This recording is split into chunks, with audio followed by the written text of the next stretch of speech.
Iba vidi ponni kumnu si madalu Abbata ke wali bifa ke yolalu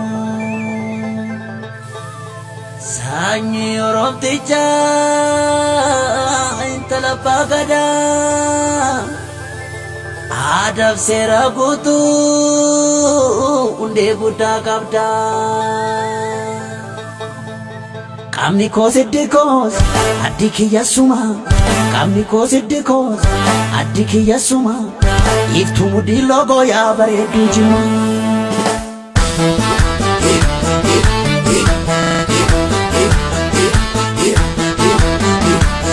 Akasi gana jima Warfur Kusheto ya burtu kana Udarasi natiyana Akaro biti kokuna Indafi banderune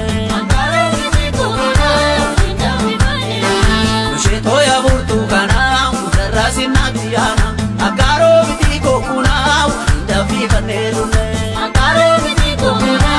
indafi banelune Shebutukani akamana kese Shebutukani namsakona himi Shebutukani assalamu alaikum Shebutukani walaikum salami Shebutukani anamichu koti Shebutukani kanisani harmi Shebutukani sila odubate Shebutukani Sin argumi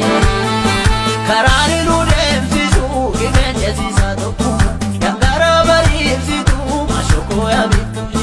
ilili to ilili ya baudira walwajala nebi biti duranu walidira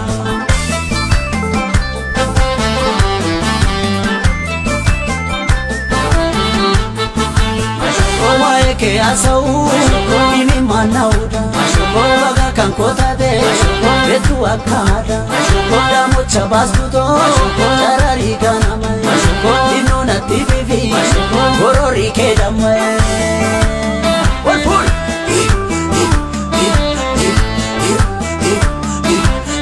Akasi gana jima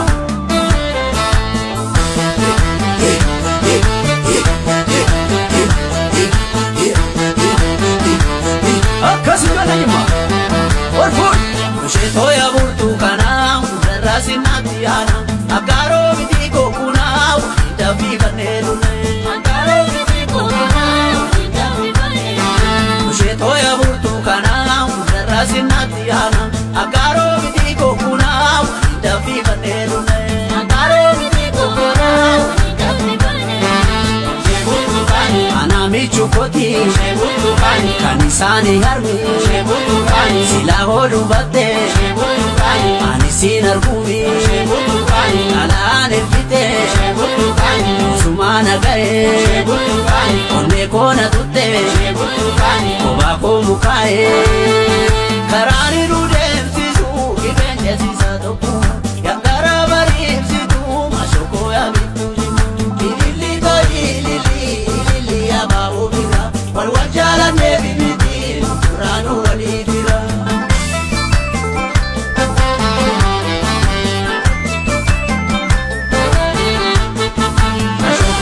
Ke asau ini manauda baga kankota de betu akada koda mocha baskuto charari ganama dinona tibivi gorori kedama Warfur